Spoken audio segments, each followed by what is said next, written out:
Hello and welcome to the latest in this series of classics podcasts from Blackwell Online. My name is George Miller, and recently I visited Bristol University to interview my guest on today's programme, Richard Buxton. Richard is Professor of Greek Language and Literature there, and the author of Inter alia, Imaginary Greece, The Complete World of Greek Mythology, and most recently, Forms of Astonishment. This new book focuses on one of the most remarkable and memorable aspects of Greek myth, metamorphosis, be it gods transformed into creatures, clouds or showers of golden coins, very often with sex as the motive, or mortals translated into plants, animals or birds. Think of Actaeon turned into a stag as a punishment and ripped apart by his own hounds, Narcissus turned into the eponymous flower, Daphne becoming a laurel tree. In exploring the theme of metamorphosis before Ovid, our usual touchstone in the area, Buxton shows how it permeated a wide variety of contexts, be it tragedy, comedy or vase painting, and critically investigates how transformation operated within these different contexts. How would the Greeks themselves have interpreted miraculous transformations, these forms of astonishment that give the book its title?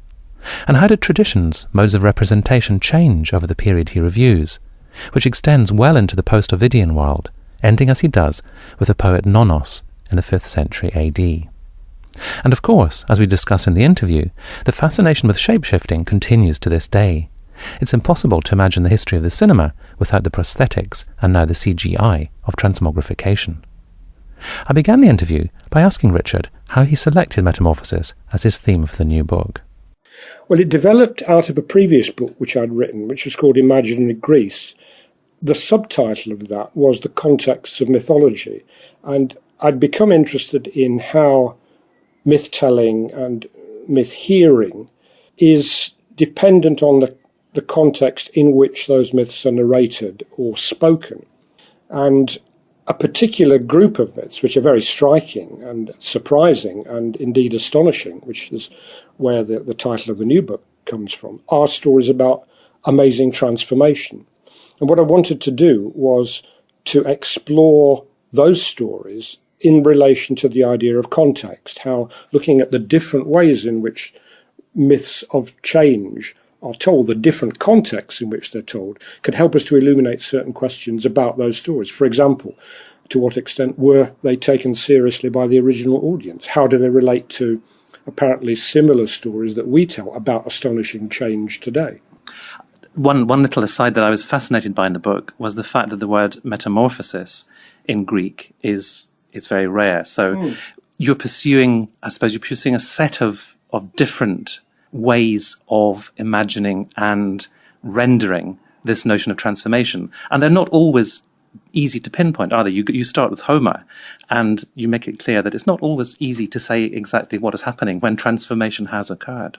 That's right. Well, you're right on both counts. You're right on the count that I'm not just looking for the development of a word, but of a cluster of ideas. But also, and many of the most interesting cases are those in which it is not possible to say what has happened, or some element surrounding the transformation is unclear or left vague or left ambiguous. And it's literature, actually, which is very good at doing that. And not only in the ancient world, you find all kinds of questions left unanswered by Kafka's story about the metamorphosis of Gregor Samsa. Why did it happen? Exactly into what kind of animal or beast or insect was he changed? There are many such stories. Shakespeare's Winter's Tale, which is very ambiguous and contradictory. It seems to depict at the end a transformation of a statue into a woman, but the text is precisely ambiguous. It creates that impression. On the other hand, from the other point of view, we know it's a real woman who's been secluded for 16 years. And I wanted to explore this in particular, the idea of how a change can be left ambiguous and unresolved and raise all kinds of fascinating questions just because of its unclarity. I mean, you're not pursuing principally a comparative study, but you do mention other cultures in which transformation myths are common. And you talk about the fact that in today's cinema, transformation is still common. So, I mean, would you go as far as to say it's a sort of archetypal form of narrative that seems deeply embedded in the human psyche? And the Greek manifestation is just one particularly interesting and complex form of it. I'm not so keen on archetypes, and I'm not so keen on what's embedded in the psyche. I tend to have an approach which is, if you like, more anthropological, more sociological, and less psychological. I do think, though, that the phenomenon of storytelling about astonishing transformation is incredibly widespread. I wouldn't go further than that in terms of psychology, but I do appreciate the fact that you mentioned cinema and computing, because that was one of the prompts which I had, which led me to go back to the Greek stories. To me, so widespread in cinema and computing is the idea of change, morphing and warping, that we become anaesthetised to the potential shock. If you go to the X-Men or Harry Potter films, transformation is absolutely everywhere. And by the end of such films, you take it for granted. And I wanted to look at some storytelling from a time when such change, or the equivalents of such change, were not taken for granted. That's when I wanted to ask the question, did those original audiences take them seriously or not? And my answer would be yes and no to that one. In some contexts, yes, and in some contexts, no. But clearly, the whole context was quite different from a world which we're more familiar with, in which at the press of a computer button, you pay your ticket for the cinema, you put the television on. And not only are those media actually morphing one into the other, it's very difficult to think of cinema without computing, for instance. This is a very different world indeed, and our horizons of what's normal and what's expectable have completely changed in the last 20 years. And of course, the natural world also provides lots of examples of transformation, doesn't it? Whether it's insects or frogs. So the natural world surrounding the Greeks would have given genuine, real examples of what might seem quite miraculous transformations. Yes, and Aristotle knew that as well as anyone else did.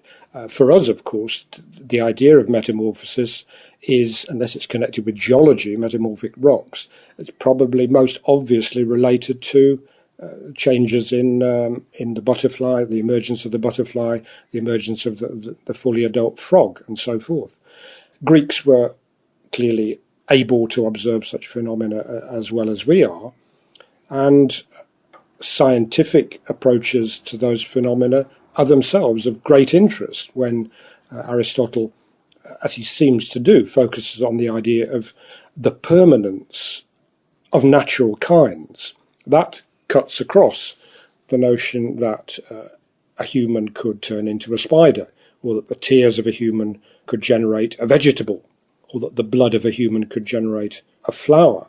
That reminds us, that situation, of the plurality of Greek beliefs, because we're not dealing with a single pan-Hellenic view about how the world was.